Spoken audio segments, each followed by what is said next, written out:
सिद्धेभ्यः तज्जयति परं ज्योति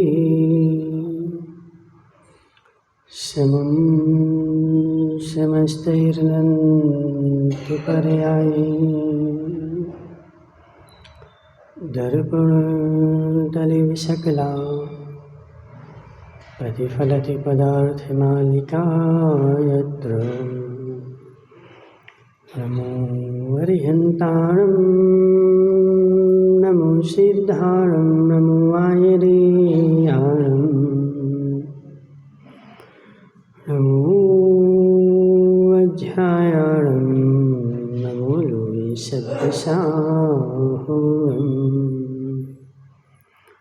पंच परमेष्टि भगवान के अनंतानंत सिद्ध परमेष्टि भगवान के 1008 देवादेव पारसनाथ भगवान के 1008 देवादेव पारसनाथ भगवान के आचार्य भगवान अमृत चंद्र स्वामी के आचार्य भगवान विशुद्ध सागर जी महाराज के श्री शुद्ध सागर जी महाराज की शुद्ध श्री समाज अकंप सागर जी महाराज की समस्त मुनि संघ की मनुष्य तीर्थंकर भगवान की दिव्य देशना शायद बार जयवंत हो।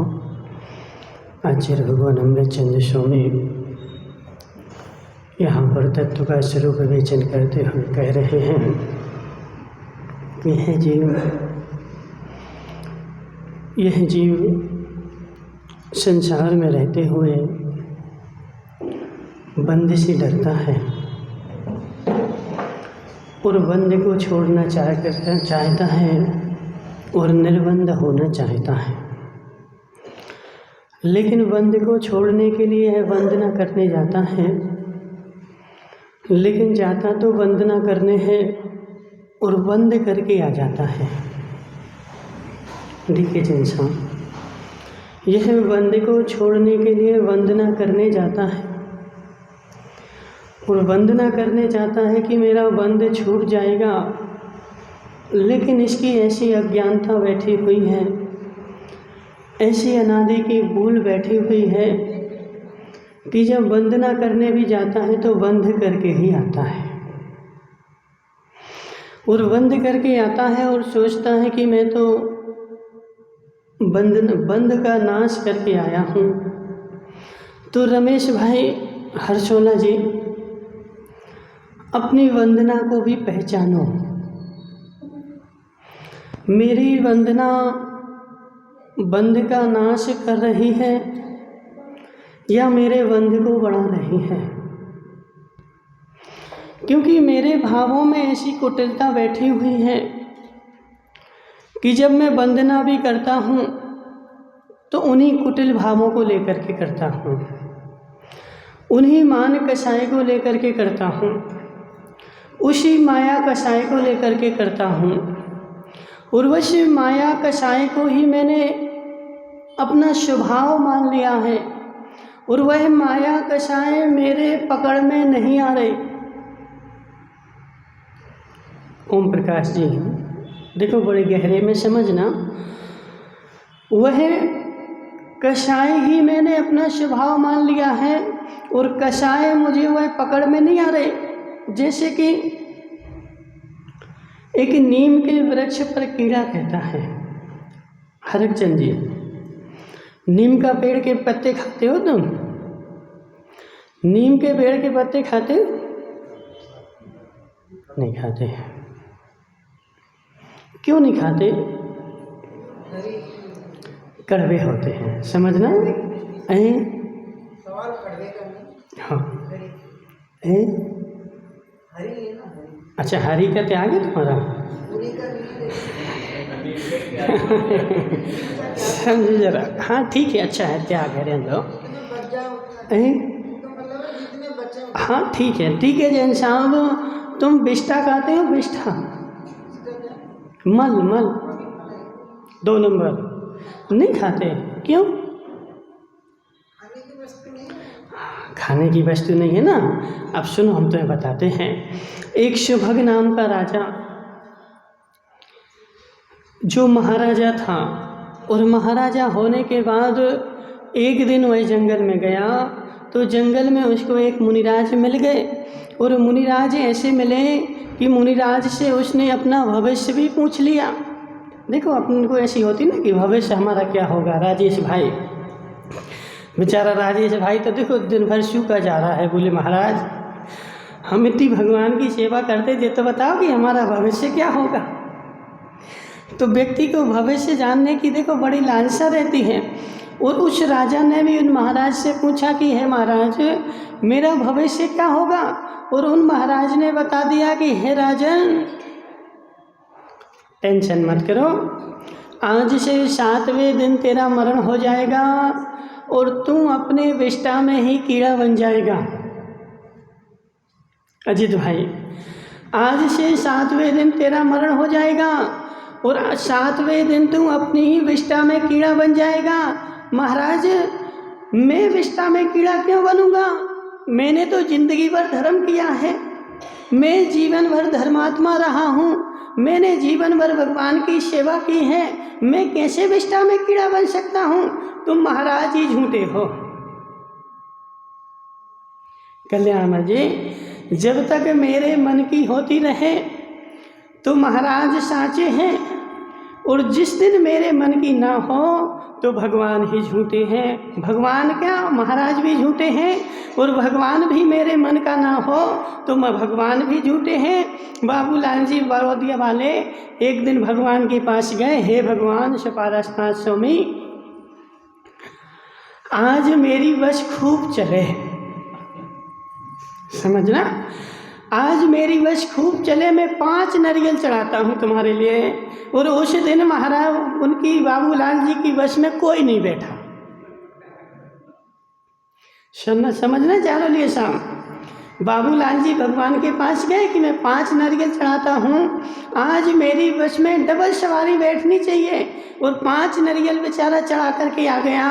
और उस दिन क्या हुआ कि संडे हो या छुट्टी हो या कुछ भी कारण हो, सो उस दिन उनकी बस में कोई नहीं बैठा। और शाम को वो गया बेचारा, बोले तुमने हमारे 5 नारियल भी ले लिए और बस में कोई को नहीं बैठा रहा। और बेचारा क्या बोलता, बोले भगवान तुम तो झूठे मूठे हो, तुम कोई भगवान नहीं हो, मेरे मन की होती रहे तो भगवान भगवान है, मेरे मन की होती रहे तो महाराज महाराज हैं, और जिस क्षण मेरे मन की ना हो उसी दिन महाराज भी झूठे हैं और उसी क्षण भगवान भी झूठे हैं। रमेश भाई, सबसे बड़े झूठे तुम ही हो। रमेश भाई देखो, अपनी परिणति को सुधारो, अपने परिणमन को सुधारो। भगवान को दोष देने से तुम्हारा कल्याण नहीं होने वाला जम्बू भाई, भगवान को गालियां देने से तुम्हारा कल्याण नहीं होने वाला। और जब तक मेरे मन की और तुम्हारे मन की जो हो रही है वो तुम 1% भी धर्म में अभी हो ही नहीं हो। हरकचंद जी देखो, बड़े गहरे में समझना, दोष नहीं देना कि महाराज तो ऐसी कह रहे थे। कल्याणमल जी, तुम अपने हृदय को टटोल के देखो, तुम अपनी परिणति को टटोल के देखो। क्या मैं धर्म इसलिए कर रहा हूँ कि मेरे मन की हो रही है, या धर्म में इसलिए कर रहा हूँ कि मैं अपना कल्याण चाहता हूँ? और जब जब कल्याण होगा तो तुम्हारे मन की नहीं होगी, और तुम्हारे जहाँ मन की होगी वहाँ कल्याण होगा नहीं। तो उस राजन से भी उन महाराज ने क्या बोल दिया कि हे जीव, तेरा आज से 7वें दिन मरण हो जाएगा और तू विष्ठा में कीड़ा बनेगा। उसने तुरंत महाराज के ऊपर आरोप लगा दिया कि महाराज तुम तो मिथ्या हो, तुम झूठे हो, तुम कोई महाराज नहीं हो। अब तुम इसका प्रमाण पत्र दो कि मैं विष्ठा में कीड़ा बनूंगा। क्या प्रमाण पत्र है इसका? तुझे प्रमाण पत्र चाहिए ना? अभी देता हूँ। अभी तुम घर जाएगा और घर के निकट रास्ते में तुझे भौरे के जैसा काला कुत्ता भौंकते हुए तेरे ऊपर दिखेगा। ओहो हितेश भाई, अब तो प्राण और छटपटाने लगे हैं कि महाराज ने प्रमाण पत्र भी दे दिया। और बेचारा डरते डरते घर की ओर चल दिया और घर की ओर जैसे ही गया तो वहाँ पर उसको काला कुत्ता भौरे के जैसे मिल गया। और जैसे ही काला कुत्ता भौरे के जैसे मिला और उसके प्राण छटपटाने लगे, अपने बेटे से जाकर के कहता है कि हे बेटे, आज मुझे जंगल में मुनिराज मिले थे और उन्होंने ऐसा ऐसा कहा है कि 7वें दिन मेरी मृत्यु हो जाएगी और मैं मर जाऊंगा और मैं विष्ठा में कीड़ा बनूंगा। मैं विष्ठा का कीड़ा नहीं बनना चाहता। तुम एक काम करना रमेश भाई, जैसे ही मैं विष्ठा में कीड़ा बनूं और तुम डंडा से मुझे मार देना। कल्याण में जी, जैसे ही विष्ठा में कीड़ा बनूं तुम मुझे डंडे से मार देना। अब उसकी परिणति जो चल रही है वो 2 प्रकार की परिणति चल रही है। एक तो डर लग रहा है कि मैं विष्ठा में कीड़ा बनूंगा और दूसरी तरफ उसकी परिणति चल रही है कि इससे मैं बच जाऊं, मरूं ना। तो एक तरफ तो वो मरण के डर से बचाव कर रहा है, जिस तरह भी हो मेरा मरण से बचाव हो जाए। और 7 दिन तक उसने सारे उपाय कर लिए, जितने मरण के उपाय थे सारे बचा लिए। लेकिन जैसे ही 7वें दिन आया रमेश भाई, सोनी जी समझना, जैसे ही 7वें दिन आया, कौन बचा सकता है? कौन बचा सकता है? महावीर को नहीं कोई बचा सका, राम को नहीं कोई बचा सका, कृष्ण को भी नहीं कोई बचा सका। जिन कृष्ण के पास हजारों हाथियों का बल था, कृष्ण ऐसे ही नहीं थे ठीक है जन साहब, कृष्ण की साधारण शक्ति नहीं थी। कृष्ण के पास जो शक्ति थी कि हजारों हाथियों को भी अपने एक हाथ से रोक सकते थे। वो हजारों हाथी जब देखो उनके ऊपर आक्रमण हुआ, कृष्ण और बलराम दोनों ही थे। जब द्वारका छोड़ करके गए तो कृष्ण बलराम दोनों ही थे और उनके शत्रु ने उनके ऊपर आक्रमण कर दिया। शत्रु की सारी सेना उन पीछे उनके, और वो दोनों उन्होंने बड़े के बड़े पेड़ उठा करके ऐसे फेंके जैसे तुम पत्थर फेंक रहे हो। तो समझो इतना बलशाली भी कल्याणमल जी, एक तीर के लगत कृष्ण की विनश गई काया। एक तीर साधारण सा इतना सा तीर लग गया किसको, और उसकी काया विनश गई, प्राण निकल गए। जिसके पास शक्ति इतनी थी कि वो सैकड़ों हाथियों, हजारों, सैकड़ों नहीं हजारों लाखों हाथियों को भी अपने बल से पछाड़ सकता था और उसको भी नहीं बचा पाया। तो वह राजा कहाँ बचने वाला है? उस राजा के भी जैसे ही 7वां दिन हुआ और उसका मरण हो गया, और जैसे ही बेटे ने देखा कि इसका तो मरण हो गया और इन्होंने बोला था कि मैं विष्ठा में कीड़ा बनूंगा, तो वह विष्ठा में देखने के लिए गया तो सफ़ेद कलर का विष्ठा कीड़ा वहाँ पर खेल रहा था। देखिए जैसा सफ़ेद कलर का कीड़ा वहाँ पर खेल रहा था और उसने जैसे ही डंडा निकाला इसको मरण के घाट उतार दूं, वह बेचारा उस विष्ठा में घुस गया और वो ऐसे घुसा जैसे तुम्हें कभी डर लगता है और तुम अपनी माँ के आंचल में घुस जाते हो। 1% भी संकोच नहीं, 1% भी घृणा नहीं और 1% भी उसको कोई दो बात नहीं कि मैं इस विष्ठा में जा रहा हूँ। वह कीड़ा उस विष्ठा में ऐसे घुस गया जैसे अब बच्चा अपने घर में घुस जाता है, उसको कोई डीगे जैसा समझो जनाब, वो तो विष्ठा का कीड़ा हो गया। अब उस तो गली में घूमते हुए श्वान को देखो, उसको आज तुम अच्छा बढ़िया एक रसगुल्ला खिला देना, खिला दोगे? कंजूसी तो नहीं करोगे?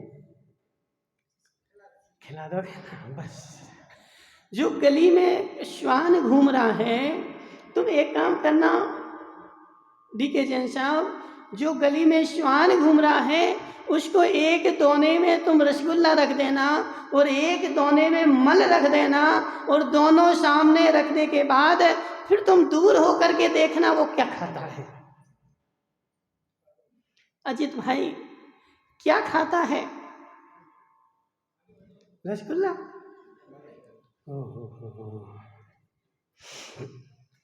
कितनी गहरी बात है डीके जैन साहब। बोले खाने की वस्तु नहीं है, डीके जैन साहब खाने की वस्तु नहीं है, और वो तो खा रहा है। खाने की वस्तु नहीं है, वो तो खा रहा है, और वह कीड़ा भी उसमें जाने की वस्तु नहीं है, फिर भी वह कीड़ा उस मल में जा रहा है। बेचारा यो अत्र निर्शन नास्ते सातत कुर्ते रतिम यो अत्र रमते तस्मात् दन्नेत्र साना गच्छति। ऐसे ही हमारी स्थिति है। हम भी कल्याणमल जी कल सोच रहे थे कि ये बेचारे घर में रहते कैसे हैं। कल्याणमल जी कल शाम को हम सामायिक में चिंतन कर रहे थे, सोच रहे थे कि यह कल्याणमल जी घर में रहते कैसे हैं। बेचारे को घर में रहते हुए और उस घर के दुख दर्द सहते हुए, जमाने की बाधाएं सहते हुए भी जैसे उस विष्ठा के कीड़े को विष्ठा में आनंद आ रहा है, जबकि वह विष्ठा आनंद की वस्तु नहीं है, ऐसे कल्याण जी को घर में घुस कर के आनंद आ रहा है, जबकि बेचारा घर में कुटता रहता, पिटता रहता, सुनता रहता, सब करता रहता।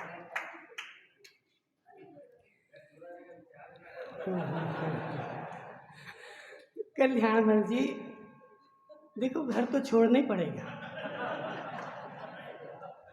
समझो वस्तु व्यवस्था को, घर तो छोड़ना ही पड़ेगा।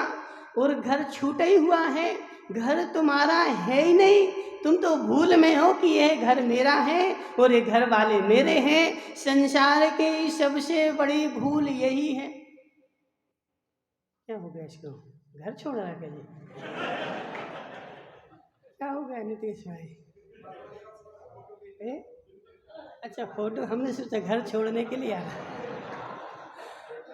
समझे जनाब?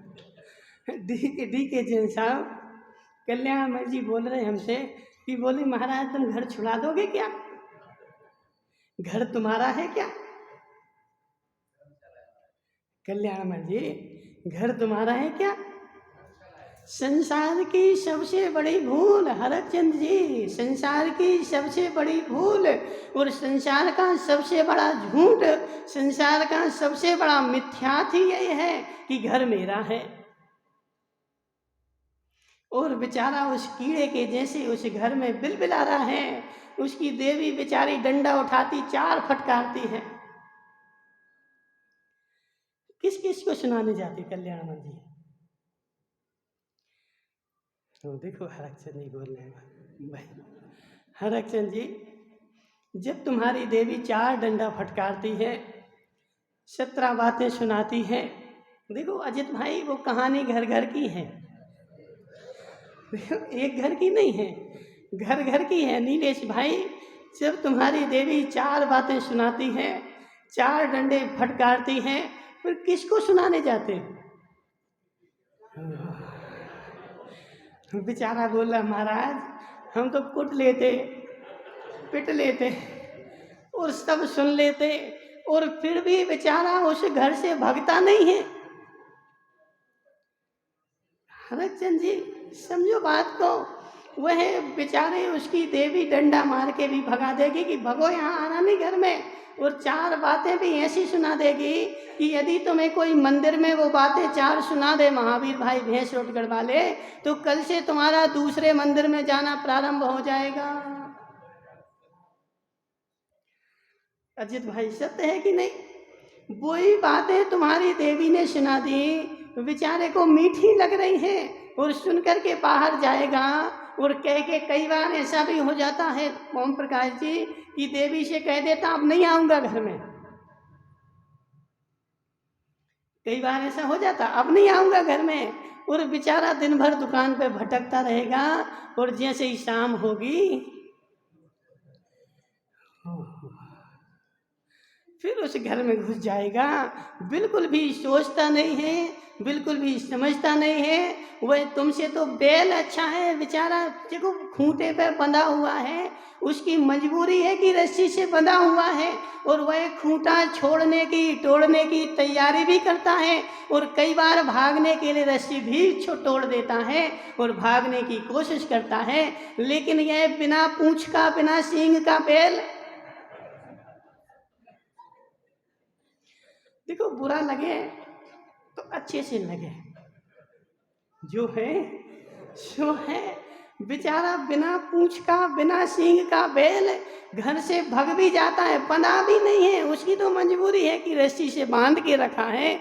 लेकिन इस बेचारे को तो रस्सी से भी नहीं बांध के रखा, छूटा हुआ है, कहीं भी संसार में चला जाए, लेकिन उसी थान पर बंधने के लिए, उसी खूंटे पर बंधने के लिए बेचारा ऐसा दौड़ा चला आता है जैसे वहाँ कोई मिठाई मिल रही हो। राजेश भाई, वही हम सोच रहे थे कि ये राजेश बेचारा घर में रहते कैसा है, इतना सारा सुनता रहता है, कुटता रहता है, पिटता रहता है, और सब सह के कोई से कहता भी नहीं है, समझना, कोई से हितेश भाई कहते किसी से, वो बेचारा देखो बोला महाराज कैसे कह दे सबके सामने, अभी हमारी तो धुल जाएगी पोथी, समझो जरा, वो तो धुली हुई है, कब तक छपाए रहोगे, कब तक पोंछे रहोगे। सबकी स्थिति कहानी घर घर की यही है कि बेचारा प्रत्येक प्राणी घर में रहता है, कुटता है, पिटता है, सब कुछ करता है, जैसे वह विष्ठा का कीड़ा विष्ठा से दूर नहीं होना चाहता है, ऐसा बेचारा यह प्राणी घर में रह करके सारी परेशानियां, सारी कष्ट, सब कुछ झेलते हुए भी इस घर से दूर नहीं होना चाहता है। इसको इस घर की ऐसी आदत लग गई, यह इसके बंध के कारण योत्र निशन्नास्ते सातत्य कुर्ती रतम। जम्बू भाई सोचो जरा, जम्बू भाई विचारो जरा, जम्बू भाई हरकचंद जी आज तक तुम बूढ़े हो गए, विचार नहीं किया कभी? बोले महाराज कभी नहीं किया। क्यों नहीं किया? क्योंकि उसमें उसको आनंद आ रहा है, जैसे विष्ठा को खाते हुए उस ईश्वर को आनंद आता है, ऐसे इस बेचारे को घर में रहते हुए आनंद आ रहा है, लेकिन वहाँ आनंद है किंचित मात्र भी नहीं। कल्याण जी सोचो जरा, वहाँ आनंद है क्या? है? क्यों हंस रहे राजेश भाई? राजेश भाई देखो, जब तक वस्तु तत्व को वस्तु तत्व नहीं स्वीकारोगे तब तक सम्यक दर्शन नहीं होने वाला। भगवान का अभिषेक करने से सम्यक दर्शन नहीं होता, महाराज को आहार देने से सम्यक दर्शन नहीं होता। वस्तु स्थिति जैसी है उसको वैसा स्वीकार जब करता है तभी सम्यक दर्शन होता है, उसके पहले 3 काल में भी सम्यक दर्शन होने वाला नहीं है। सारी आगम की व्यवस्था मैंने बिल्कुल बराबर जान ली। रमेश भाई तुम भी तो स्वाध्याय करते हो ना? नहीं करते? हमसे तो कोई बोल रहा था रमेश भाई स्वाध्याय करते खूब। रमेश भाई कौन करता और स्वाध्याय? हरकचंद जी करते, सुगन चंद जी भी करते हैं। सुनो सुगन चंद जी है, हाँ सौभाग्य कुमार जो भी हो, सुनो हमारी बात, यह बताओ पूरे आगम को तो मैं आगम स्वीकारता हूँ, पूरे आगम की बात को मैं सत्य स्वीकारता हूँ। जैसा जिनवाणी ने कहा सत्य है, जैसा महाराज ने कहा वो सत्य है, सब कुछ सत्य है। 99.999 सत्य है, लेकिन 1% मुझे यह नहीं जचता कि घर में दुख है। ओम प्रकाश जी समझो हमारी बात को, पूरे आगम को मैं सत्य मानता हूँ, लेकिन घर में दुख है, घर में कष्ट है, घर में बंधन है, यह बात मैं स्वीकार नहीं करता, तो क्या सम्यक दर्शन हो जाएगा? सुगन चंद जी, नहीं होगा ना? पक्का? तुम और बता दो पंडित जी। हाँ है।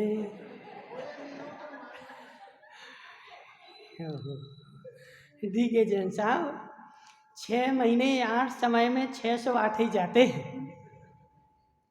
6 महीने 8 समय में 609 नहीं जा सकते। 6 महीने 8 समय में 600 जीव, 608 जीव ही मोक्ष जाते हैं। और वो तुम्हारे भारत से नहीं, पूरे 2.5 द्वीप से 608 का ही नंबर लगना है। यदि इतना कष्ट सरल हो जाए तो वहाँ तो भीड़ लग जाए और यहाँ टोटा पड़ जाए। अजित भाई, यदि ज़्यादा जीव मान लें, ज़्यादा जीव स्वीकार कर लें, तो वहाँ मोक्ष की लाइन में भीड़ लग जाए और इस संसार की लाइन में कोई बचे ही नहीं। तो ऐसे मानना बहुत कठिन है, उसको स्वीकार करना बहुत कठिन है। सारे आगम को जान लेना, सारे आगम को स्वीकार कर लेना, लेकिन एक शब्द पर मुझे स्वीकार नहीं है, एक वस्तु तत्व को मैं स्वीकार नहीं करता हूँ, तो सम्यक दर्शन 3 काल में भी होने वाला नहीं है। देखो यहाँ पर 82 नंबर गाथा में आचार्य भगवान वही समझा रहे हैं कि हे जीव, कुतर्क करने वालों की संसार में कमी नहीं है। कुतर्क करने वाले चारों ओर। कल्याणमल जी, हमसे कोई कल पूछ रहा था, बोले महाराज मनुष्य के 2 ही हाथ क्यों होते हैं? समझो हमारी बात। कल्याणमल जी, मनुष्य के 2 ही हाथ क्यों होते, 4 क्यों नहीं होते? क्या बोलोगे अब तुम बताओ? ना नहीं, हमें तो कारण बताओ, तुम क्यों होते 2 हाथ? 4 हाथ क्यों नहीं होते मनुष्य के? 4 भी तो हो सकते थे ना, 2 आगे से निकले, 2 पीछे से निकल आए। ओम प्रकाश जी, हाँ समझो जरा, समझो बात को। देखो 2 हाथ होते मनुष्य के, यह प्रकृति का नियम है, यह नाम कर्म की व्यवस्था है, यह वस्तु व्यवस्था ऐसे ही है। इसमें हम तर्क नहीं लगा सकते, इसकी हम परिभाषा नहीं कर सकते, इसको बखान नहीं कर सकते। क्यों? क्योंकि स्वभावो तर्क गोचरा। तर्क कहाँ लगाया जाता है? तर्क कहाँ लगाया जाता है? जहाँ तर्क लगना हो। अब यहाँ पूछो कि कल्याणमल जी घर में ही क्यों रहते हैं, तो यहाँ हम तर्क लगा सकते हैं कि बेचारे के मिथ्यात्व कर्म का उदय है, और मिथ्यात्व कर्म के उदय के कारण बेचारा 7 तत्व की व्यवस्था को भूला हुआ है, इसलिए घर को हितकारी मान रहा है और निज घर को भूल करके पर घर में घुस रहा है। वह मिथ्यात्व कर्म का उदय कारण है। और उससे कोई पूछे कि कल्याणमल जी के बाल क्यों चले गए, समझो जरा माताओं। देखो वस्तु व्यवस्था समझनी पड़ेगी, वस्तु व्यवस्था को जानना पड़ेगा। तर्क जहाँ लगता है वहीं लगाना पड़ेगा, जहाँ तर्क नहीं लगता है। क्योंकि आचार्य समंत रुद्र स्वामी कहते हैं स्वभावो तर्क गोचरा। स्वभाव जो है वो तर्क के अगोचर है, उसमें तर्क नहीं लगता है। जीव का स्वभाव ज्ञान दर्शन है। अजित भाई, अब तुम बोलो कि ज्ञान दर्शन ही क्यों है? ओम प्रकाश जी, क्या बोलोगे अब तुम? बस स्वभाव को स्वीकार करना पड़ता है, स्वभाव में तर्क नहीं लगाना पड़ता है। स्वभाव में तर्क लगाओगे तो मिथ्यात्व कर्म का उदय आ जाएगा। और जिसके मिथ्यात्व कर्म का उदय है, देखो हम नहीं बोल रहे, हमसे कुछ मत कहना, तुम कहना आचार्य भगवान नेमी चंद्र स्वामी से। सिद्धांत चक्रवर्ती देव, वो स्वर्ग में बैठे होंगे कहीं, ठीक है ना। तो वहाँ जाना स्वर्ग में कल्याणमल जी, और फिर नेमिचंद स्वामी से कहना कि हे आचार्य भगवान, जब तुम पृथ्वी पर थे और जीव कांड कर्म कांड लिख रहे थे तो तुम ऐसा ऐसा क्यों लिख गए कि जो मिथ्या दृष्टि जीव होता है उसकी बुद्धि भी मिथ्यात की ओर ही चलती है, उसकी बुद्धि उल्टी उल्टी ही चलती है, उसकी बुद्धि सम्यक मार्ग पर 3 काल में भी नहीं चलने वाली, वो खाली भी बैठा रहेगा तो बड़ौतिया वाले क्या सोचेगा, मैं एक काम करूं जी, लाइट कैसी हो गई, घर में बैठा रहेगा, मेरा चूहों ने कुछ खा लिया, एक काम करते हैं बाजार चलते हैं, चूहों को पकड़ने के लिए पिंजरा लाते हैं। गाय घर में बैठी होगी, उसको बैठने दे। देखो जी, सब मिथ्यात बुद्धि का काम है। आचार्य भगवान नेमिचंद स्वामी बैठे बोल रहे हैं कि गाय तुम्हारे घर के द्वारे पर शांति से बैठी थी, पानी बरस रहा था, अब बेचारे की बुद्धि कैसी चलेगी कि डंडा उठाएगा उसको भगा देगा, नहीं बैठने देगा शांति से। वो तुम्हारा कुछ भी नहीं खा रही थी, जमीन पे मात्र शांति से बैठी थी, लेकिन उसकी बुद्धि उल्टी उल्टी ही चलेगी कि इसको यहाँ से भगा दो, यहाँ नहीं बैठने दो।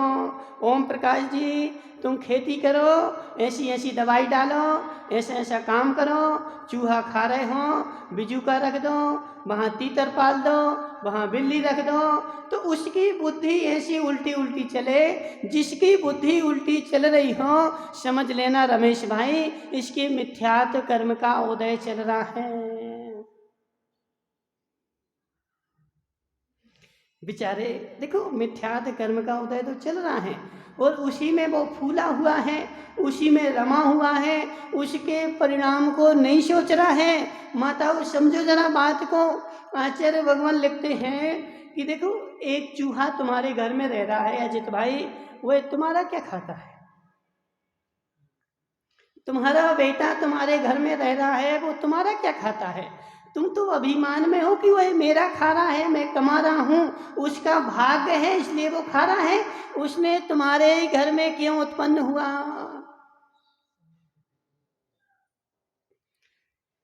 हरचंद जी समझना, अब तुम भले अहंकार में रहो, हमने 4 बेटों को पैदा कर दिया, हमने इनको ऐसा कर दिया जी, हमारा ऐसा नहीं करते जी, हमारा ऐसा नहीं करते। तुमने उनको क्या दिया? वो अपना भाग्य लेकर के आए थे। वो तुम्हारे घर में क्यों आए? वो करोड़पति के घर में क्यों आए? वो गरीब के घर में क्यों नहीं पैदा हुआ? सुनो, महावीर भाई दोराया, महावीर भाई दोराया, कितने बेटे तुम्हारे? एक ही है ना, तुमसे मोटा है। अब वो तुम्हें खाने नहीं देता क्या? समझो बात को, समझो। महावीर भाई, तुम्हारा बेटा तुमसे मोटा कैसे हो गया? नहीं बताओगे? तुम्हारा बेटा तुमसे मोटा कैसे हो गया? क्या उसने तुम्हारे हिस्से का भी खा लिया? नहीं समझो हमारी बात, समझो। महावीर भाई जवाब तो दो, मौन है तुम्हारा क्या? बोलो ना दो। वह जो मोटा हो गया, उसने तुम्हारे हिस्से का 1% भी नहीं खाया, उसने तुम्हारी रोटी एक भी नहीं खाई। उसके नाम कर्म का उदय है, उसके पुण्य कर्म का उदय है कि वह तुम्हारे घर में पैदा हुआ, और तुम्हारे घर में पैदा होने के कारण उसको मन का खाने का मिला। तो यह व्यवहार में तो ऐसा दिखता है कि मैं उसे खिला रहा हूँ, लेकिन परमार्थ से देखोगे तो परमार्थ कहता है कि उसका भाग्य ही उसे खिला रहा है।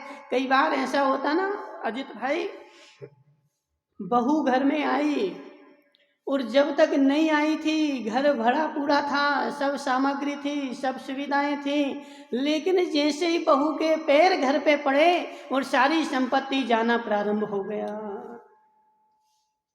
कल्याणमल जी देखे ऐसे केस, देखे कभी ऐसे केस? देखो, हमने एक ऐसा केस देखा, साक्षात आगम की नहीं बता रहे, साक्षात आंखों देखी। एक पिता के 5 पुत्र थे, माता थी, पिता था, सब कुछ था, और सब लोग निरोग बिल्कुल स्वस्थ। बड़े बेटे की शादी कर दी और बहू घर में आ गई। जैसे ही बहू का घर में कदम रखा, 1 महीने 2 महीने बाद वह बेटा बीमार हो गया। और ऐसा बीमार हुआ कि बेचारा 1.5 साल में तो चल बसा, ज़्यादा टाइम नहीं लगा, 1.5 साल में वो चल बसा। और उसके 2-4 महीने बाद दूसरा बेटा बीमार हो गया। 2-4 महीने में वह भी चल बसा गया, दवाई काम नहीं लगी। 2-4 महीने बाद वो भी चल बसा और 1 साल बाद तीसरा भी चल बसा। अब एक बेटा बचा और माँ बची, और चौथा नंबर लगा किसका? माँ का। माँ बीमार हो गई और वो भी चल बसी। एक बेटा, एक पिता और वह बेटी, बस 3 लोग बचे। और वो भी उनका जीवन ऐसा चलने लगा कि आज बीमार हैं, कल बीमार हैं, ऐसी उनकी परिणति चलने लगी। तो उस बहू जो घर में आई है वो अपना भाग्य खोटा लेकर के आई है, लेकिन तुम्हारा भाग्य भी खोटा था, उसके निमित्त से तुम्हारा वह निमित्त बनी और तुम्हारे भी अशुभ कर्म का उदय आ गया। राजेश भाई, और कई बार ऐसा होता है कि जैसे ही बहू घर में आई और घर भरना शुरू हो गया, घर में सारी संपत्ति आना शुरू हो गई। जैसे ही बेटे का जन्म हुआ, अभी देखो हम नाम नहीं बताएंगे, एक जन हमारे पास आते हैं और आए थे तो वो क्या बोले महाराज, जैसे मेरी बड़ी बेटी पैदा हुई थी और मेरी नौकरी लग गई थी, और जैसे ही दूसरी बेटी पैदा हुई तो मुझे सरकारी नौकरी लग गई। अब तुम सोचो कि वह बेटी तुम्हारे घर में जो आ रही है, वह बेटी अपना भाग्य लेकर के आ रही है, पुण्य लेकर के आ रही है, तुम उसके पुण्य के नौकर हो। हरकचंद जी, तुम उसके पुण्य के नौकर हो, उसका पुण्य है और तुम दिन भर दुकान पर बैठ करके कमा रहे हो। तो घर में एक व्यक्ति का भी पुण्य हो तो उसके निमित्त से घर में संपत्ति आना प्रारंभ हो जाती है, एक व्यक्ति के निमित्त से। और एक व्यक्ति यदि खराब हो जाए तो उसके निमित्त से जाना भी प्रारंभ हो जाती है। इसलिए क्या नाम तुम्हारा महावीर भाई, तुम अहंकार उस बेटे को नहीं मारना कि तुम खा खा के मोटा हो रहा है, तुम उसको दोष नहीं देना कि तू खा खा के मोटा हो रहा है। वो तुम्हारा 1 रुपया भी नहीं खा रहा, 1 दाना भी नहीं खा रहा है। उसके भाग्य में जितना है वो अपने भाग्य का खा रहा है और उसके भाग्य का आ रहा है। यदि उसका भाग्य नहीं होता तो ज़्यादा खाने से उसको दस्त लग जाते। देखो बहुत सारे लोग ऐसे रहते ना, लोभी टाइप के होते हैं, समझना आप किसको पकड़े हैं। देखो जिसको बुरा नहीं लगे, अब जम्बू भाई को पकड़ लें। जम्बू भाई को एक दिन क्या हुआ कि वो पड़ोस से निमंत्रण आया, बेचारे ने अपनी देवी से 2 दिन पहले बोल दिया कि अब एक काम करो, आज से चूल्हा नहीं जलाना। क्यों नहीं जलाना चूल्हा? बोले देखो पड़ोस में शादी है और जारोलिया साहब परसों वहाँ खाने के लिए जाना है, और 2 दिन पहले से बेचारे ने अपने घर का चूल्हा बंद कर दिया। और तीसरे दिन वहाँ पर गया और इतना खाया कि वहाँ घंटा 2 घंटे तो खाने बैठा रहा, वो फिर दिन भर लोटा लेके बैठा। समझे ना, दिन भर वहाँ घंटे 2 घंटे तो खाने बैठा रहा, और 2 घंटे खाने के बाद फिर यहाँ जैसे ही आया तो फिर वहाँ लोटा लेके बैठा रहा। दिन भर बेचारे की दुकान बंद रही, जितना लोभ कर रहा था उससे डबल चला गया। क्यों? क्योंकि उतना तुम्हारा पुण्य का उदय नहीं था कि उतनी वस्तु तुम्हारे पास रह सके, और लोभ के कारण बेचारे ने रख ली थी, इसलिए वो चली गई। इसलिए देखो किसी को दोष मत देना सुगंचन जी कि मेरे घर में जो रहता है और मेरा खाता है, कोई संसार में किसी का नहीं खाता है। उसके पुण्य का उदय होता है तो वह खाता है, और पाप का उदय होता है तो वो नहीं खा पाता है। समझो जरा बात को। राजेश भाई क्या विषय चल रहा था?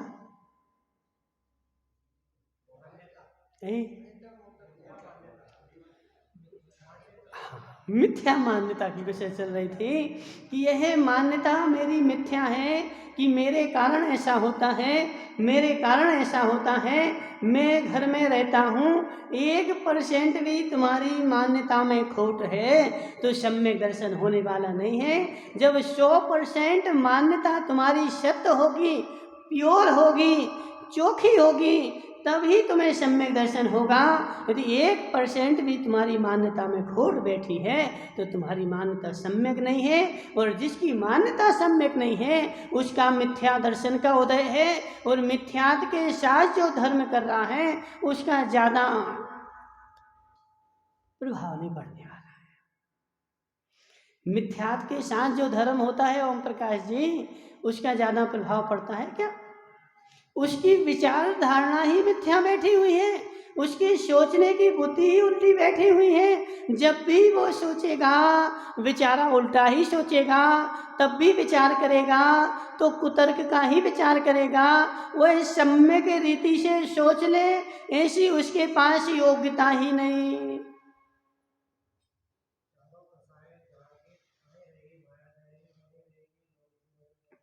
सब बैठा हुआ है ओम प्रकाश जी, सब बैठा हुआ है, सारी स्थिति वस्तु व्यवस्था व्यवस्थित है, और जो बैठा हुआ है वो सब अपना अपना काम कर ही रहा है।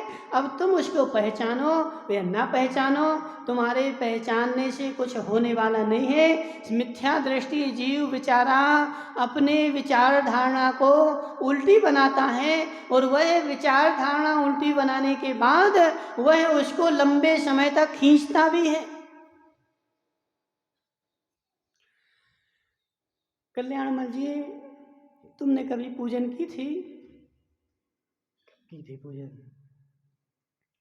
कब की थी पूजन? हाँ, इसके पहले कब की थी? अच्छा, सोनागिर जी में की थी, समझे।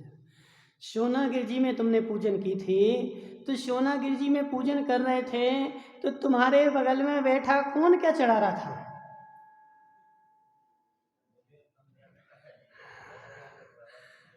समझे जरा हरकचंद जी, मैंने जब पूजन की थी, मैंने जब पाठ किया था, जब भी मैं मंदिर आया था, मेरी ओर दृष्टि तो कम थी, दूसरे की ओर दृष्टि ज़्यादा थी। दूसरे की ओर मैं देख रहा था यह क्या कर रहा है, क्या चढ़ा रहा है, कैसे चढ़ा रहा है और कब चढ़ा रहा है। उसने अर्घ्य पुलाथा कहेगा दीप का, और उसने धूप चढ़ा दी थी, और वह बात मेरे पास आज भी बैठी हुई है। भले मैं दीप चढ़ाना भूल गया, हम उसने तो कम से कम बेचारे ने दीप की जगह धूप ही चढ़ा दी थी, और मैं तो भूल ही गया।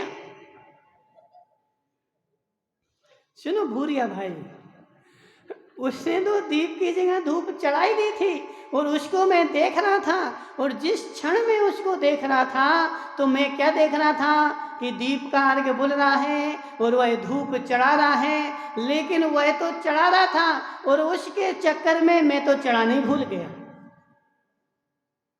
और मैं चढ़ाना भूल गया। मुझे मेरी खबर नहीं है, लेकिन मुझे उसकी खबर है कि उसने दीप की जगह धूप चढ़ा दी थी। इसको बोलते हैं मिथ्या दर्शन, इसको बोलते हैं मिथ्या ज्ञान। क्यों? क्योंकि वह पर की ओर गया ना, खोटे देखने में गया ना, निज की पूजा पर ध्यान नहीं गया कि मुझे दीप चढ़ाना है। निज का दीप तो भूल गया और बेचारा पर के दीप में लग गया और निज का बुझ गया। और संसार की स्थिति ऐसी है कि मिथ्या दृष्टि जीव जो होगा वह सुतर्क नहीं लगाएगा, कुतर्क लगाएगा, खोटे काम करेगा। तो यहाँ पर वही आचार्य भगवान 82 नंबर गाथा में बोल रहे हैं कि देखो कोई व्यक्ति, देखो कुतर्क लगाने वालों की भोजराज जी संसार में कमी नहीं है। तुम्हें अपना मस्तिष्क व्यवस्थित रखना पड़ेगा, तुम्हें अपनी वस्तु व्यवस्था व्यवस्थित रखनी पड़ेगी। संसार में पत्थर फेंकने वाले ठीक नहीं होंगे। कल्याणमल जी, संसार में पत्थर फेंकने वाला नहीं सुधरेगा। उसकी आदत है बेचारे की पत्थर फेंकने की, वह पत्थर फेंकेगा। तुमने अपने घर में कांच लगाया है तो तुम कांच की आगे जाली लगाना प्रारंभ कर दो। राजेश भाई देखो, बात समझना, बड़ी गहरी बात है। तुमने अपने घर के आगे कांच लगाया है, पत्थर फेंकने वाला 3 काल में भी नहीं सुधरेगा। उसकी आदत पड़ी है पत्थर फेंकने की, और वह पत्थर फेंक करके ही रहेगा। यदि तुम्हें अपना कांच बचाना है तो तुम कांच की आगे जाली लगाना प्रारंभ कर दो, वह पत्थर फेंकेगा फेंकेगा। और कांच जाली नहीं लगाओगे, कांच तुम्हारा फूटेगा और बेचारे का पूरा जीवन लड़ते लड़ते बीत जाएगा। इसलिए सबसे अच्छा है जाली लगा दो। ऐसे कहने वाला, कुतर्क लगाने वाला 3 काल में नहीं सुधरेगा। तुम अपने ज्ञान के आगे जाली लगा दो। ओम प्रकाश जी, तुम अपने ज्ञान के आगे जाली लगा दो। जितना छन छन के आएगा वो मेरे पास आएगा। जितना कचरा होगा, जितने पत्थर होंगे, जितने डंडे होंगे, वो सब जाली के बाहर रह जाएंगे। और जितना अच्छा अच्छा आएगा वह तुम्हारे अंदर में चला जाएगा, उसको तुम स्वीकार कर लेना। और जितना खराब होगा वह बाहर रह जाएगा। इसलिए हरक चंद जी जाली लगा लो। हरक चंद जी जाली लगा लो, संसार नहीं सुधरेगा।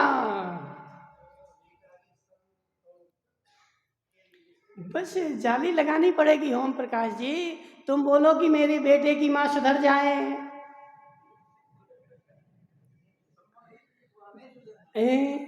बस वो नहीं सुधरेगी, वो नहीं सुधरेगी। उसने कसम खा के रखी है कि ना मैं सुधरूंगी और ना मैं तुम्हें सुधरने दूंगी।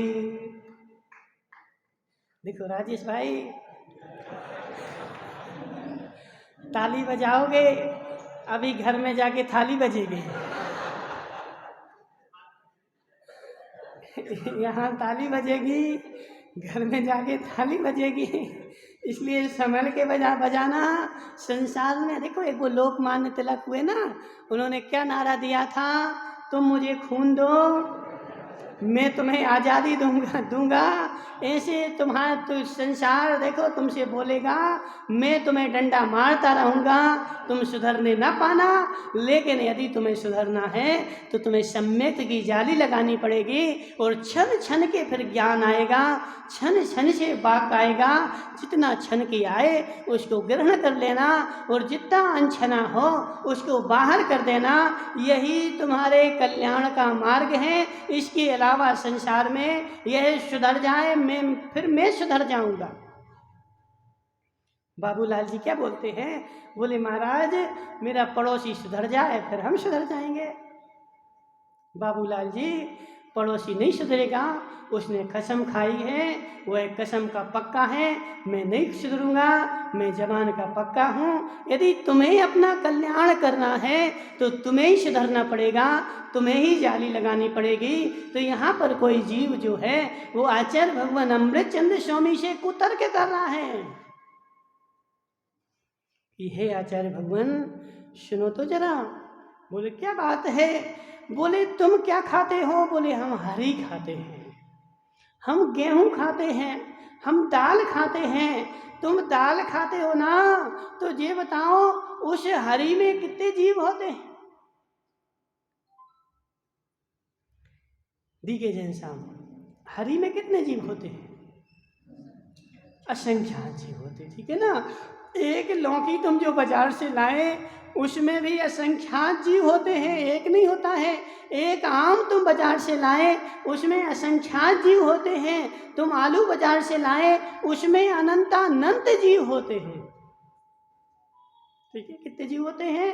अनंतानंत जीव होते हैं। तो वह कुतर्क करने वाला क्या बोल रहा है कि हे आचार्य भगवान, तुम एक लौकी बना करके खाते हो, उसमें असंख्यात की हिंसा होती है, तुमसे अच्छे तो हम हैं। हरकचंद जी, तुमसे अच्छे तो हम हैं। बोले क्यों? बोले तुमने एक लौकी खाई, असंख्यात जीवों की हिंसा की, इससे अच्छा है कि मैं एक ऊंट खा लूंगा। राजेश भाई सही है कि नहीं? एक लौकी खाओगे, असंख्यात जीवों की हिंसा होगी, इससे अच्छा तो है कि मैं एक ऊंट खा लूं, एक ही जीव की तो हिंसा होगी, इतने सारे जीव तो नहीं मरेंगे।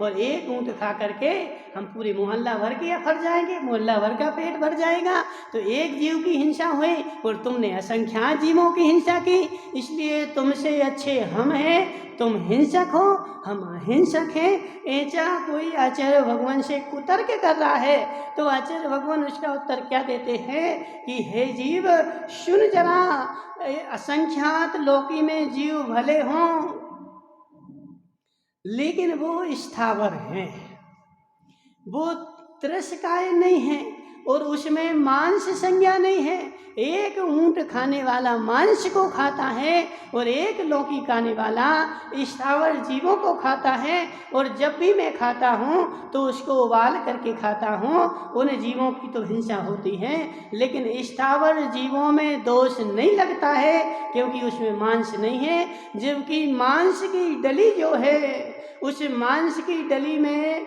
प्रति समय अनंत निगोदिया जीव उत्पन्न होते हैं और वह मरने के बाद भी उसमें तरस जीव पड़ते जाते हैं। इसलिए एक ऊंट का खाना सम्यक नहीं है, एक लौकी का खाना सम्यक है। उसमें स्थावर जीव हैं, यह त्रस जीव है, इसके प्राणों की हिंसा होती है। ये 10 प्राणधारी है और वो 4 प्राणधारी है, उसको कष्ट कम होता है, इसको कष्ट ज़्यादा होता है। इसलिए ऊंट खाना तुम्हारा सम्यक नहीं है और लौकी खाना तुम्हारा सम्यक है। इसलिए यहाँ पर कुतर्क लगाने की आवश्यकता नहीं है। यह जो तुमने लगाया यह तुम्हारा कुतर्क है, कर्म बंध का कारण है, संसार में भटकाने का कारण है। इसलिए ऐसी बुद्धि कल्याणमल जी 3 काल में भी कभी नहीं लगाना, क्योंकि संसार में कुतर्क लगाने वालों की कमी नहीं है। बहुत सारे लोग मिलेंगे और विभिन्न प्रकार का बोलेंगे और विभिन्न प्रकार के उदाहरण देंगे और तुम तभी समझ पाओगे जब तुमने आगम को पढ़ा होगा और आगम को जाना होगा कि त्रस जीव को खाना सर्वथा त्याजनीय है। स्थावर जीव जो है, क्योंकि बिना स्थावर जीव के हमारा जीवन नहीं चल सकता। सर्वत्र जीव है, जीव भरे हुए हैं। तीनों लोक में ऐसी कोई जगह नहीं। जो तुम सांस ले रहे ना वो भी स्थावर जीव है, जो तुम पानी पी रहे ना वो भी स्थावर जीव है, जो तुम अग्नि जला रहे ना वो भी स्थावर जीव है। तो स्थावर जीव को छोड़ करके मेरा जीवन नहीं चल सकता है, वह जीवन चलाने के लिए जरूरी है। लेकिन त्रस जीव को छोड़ करके मेरा जीवन चल सकता है और जिसको छोड़ करके जीवन चल सकता है उसको छोड़ना पड़ता है।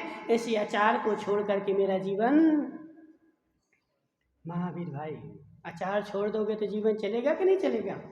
चलेगा ना। तो अचार को छोड़ करके मेरा जीवन चल सकता है और जो अचार फिर खाता है वो घोर हिंसा करता है, वो घोर हिंसक होता है। इसलिए तर्क वहाँ लगाओ जहाँ तर्क लगते हों, तर्क वहाँ नहीं लगाना जहाँ नहीं लगते हैं। जहाँ तर्क नहीं लगता है उसको बोला जाता है कुतर्क, और कुतर्क से क्या होता है? पाप बंध का कारण होता है। बोले शांतिनाथ भगवान की।